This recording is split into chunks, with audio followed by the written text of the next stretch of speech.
week off doing a review here on a rare rifle, something you don't see very often. I had a request for this from a guy that I was talking to in a comments on another video about this rifle. I've only seen a few reviews, well, not even a review, just a short dialogue on it and a guy shooting it, but I thought I'd talk about this rifle and show you something that you don't see very often. This is the Remington R5 RGP, which is a Remington gas piston. This rifle was made to compete with the HK416. From my research, which I've done quite a bit, this rifle had better marks than the HK. But the HK got chosen obviously because they have a higher selection or a better selection of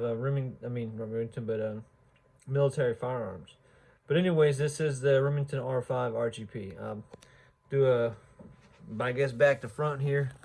Obviously right here you can see this is the Mo was this SLS stock, slimline stock. It has the battery compartment here, cheek well and all that. So I like it because it has this 45 degree. It fits your my face very good. And right here, it's a little cutout here for body armor. Is pretty nice. Anyways, the low receiver is pretty much mil spec.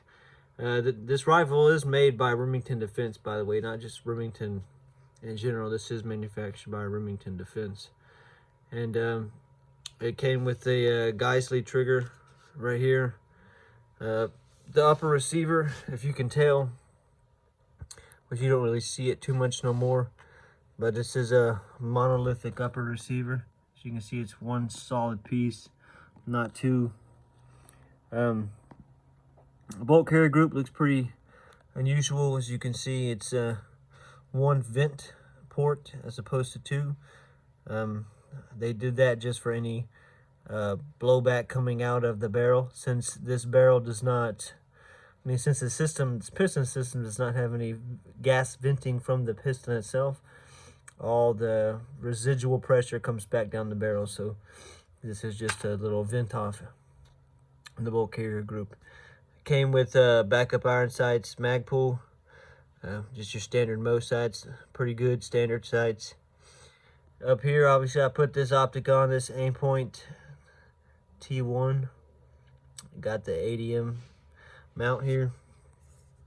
Obviously, you can't change the rail here, but this is the Remington Arms, they call it the RAG, Remington Arms Handguard.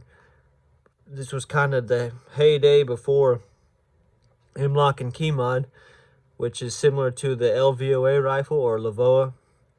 You just have a little on back tabs of the rail, kind of just sits down in here and sets flush and locks in, and put your screws in there, and that's it. It's a pretty simple system, but it's definitely solid and robust. I actually kind of like it a lot better than M-LOK. M-LOK's, for me, it's a pain in the ass. I gotta put the M-LOK in there, turn it, and then you kind of have to pull up on the little rail to make it crank down, or that son of a bitch just keeps spinning and spinning in the slot. So I prefer this really over anything, or key mod.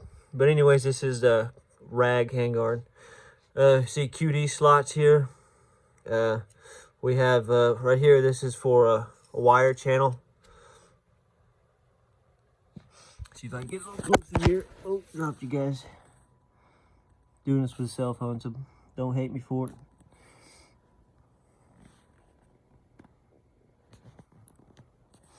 You can see right here, I don't know, it's kind of hard to see.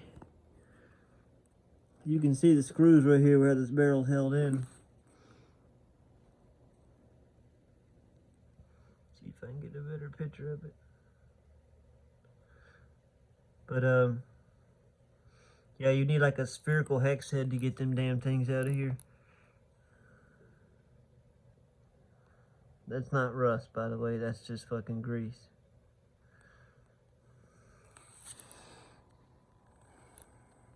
Obviously, I put this grip on here, Tango down with the ADM. If you want to pay $100 for a grip, it's a pretty good grip. The barrel is nitrided, nitro-carburized. It is cold hammer forged.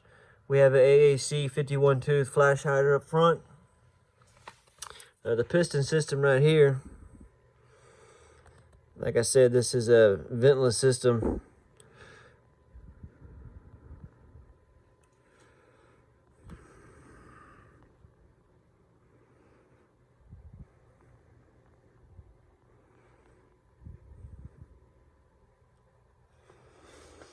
I don't have the damn to knock out this pin, but I can show y'all up close. I'll try to do another review of a disassembly. But this right here is just like your takedown pins on your upper and lower. You push that to the side, it pops out. The finger bell here flips to the front, pops out, and out comes your piston and rod. The piston and the rod are connected.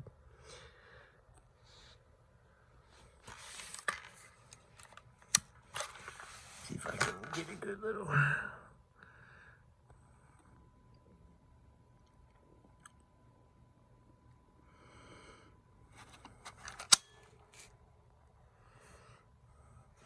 Now, I wanted to change the damn, because it said it was going to come with ambidextrous, but it didn't. But what's funny is that since this is a piston system, this charging handle is proprietary to this, because the part that's machined into the carrier, if I can take it out, yeah, here we go. I'll show you. This right here is lower than your standard gas key, so they had to make this charging handle to fit this. So I tried to put in a Raptor handle that I had laying around, and some bitch wasn't going in at all. So I'm kind of stuck with that charging handle, which don't bother me, so it's all good. I know the coatings that are on this system are pretty high end. I know it's nitride at BCG and nickel boron for the bolt. And I know that they rated this over 10,000 rounds, and obviously that's for fully automatic fire. This is a semi-automatic rifle, but very confident that this bolt will last a lot longer than that.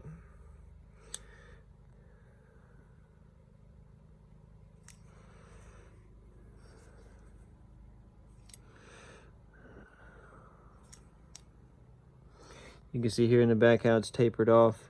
That way when you don't have the piston hits the carrier, you got that, you know, tilt of the bolt or the BCG coming back into the buffer tube and cause a lot of scarring on the receiver and buffer tube. So kind of taper that off to prevent that. There is no, obviously there's no ring because it's not an internal piston system or direct impingement, whatever you want to call it. But man, I wish this was easier to take apart. I'd show you guys how to.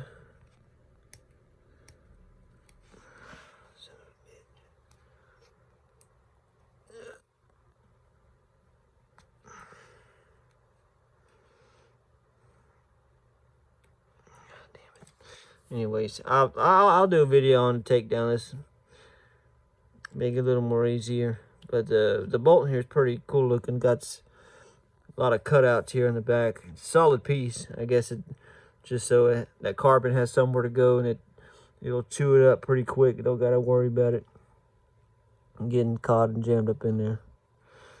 But I mean, there's a lot of good and unique things about this system that I liked. Like I said, Remington put a lot of research and development into this rifle.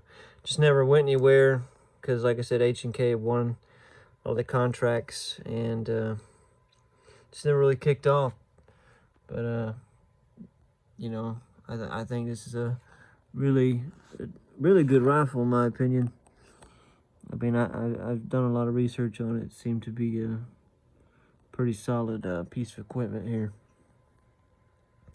Like I said, this is a Remington Defense firearm, so it's not your standard run-of-the-mill Remington. I know, hit or miss on the quality control when it comes to them. As you can see right here, it's Remington Defense. There you go, guys. Pretty low serial. I mean, I know that they didn't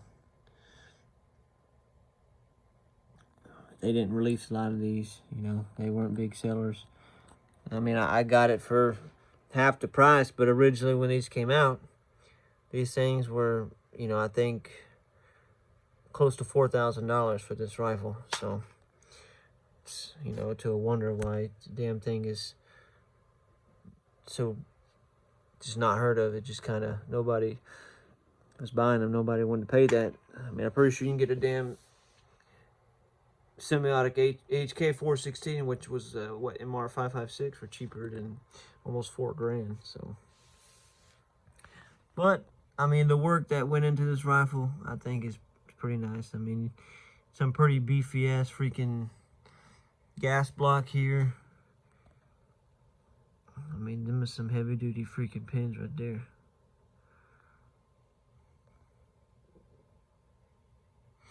Like I said, I will do a video on the breakdown of this. I just have one hand available, and it's just kind of pain in the ass for me to try to maneuver everything.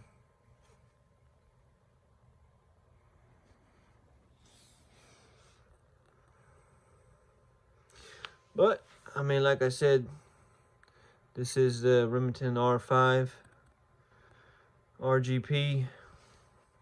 Obviously, it has a 16-inch barrel because of legality reasons. I want to cut it down to 14 5-penny weld, make it look pretty nice like that.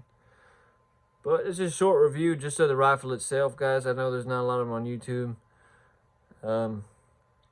I'll try and make a video of it being, you know, broken apart. I'll break the bolt carrier group down and the piston system and all that. Get a better video on that. But I appreciate it.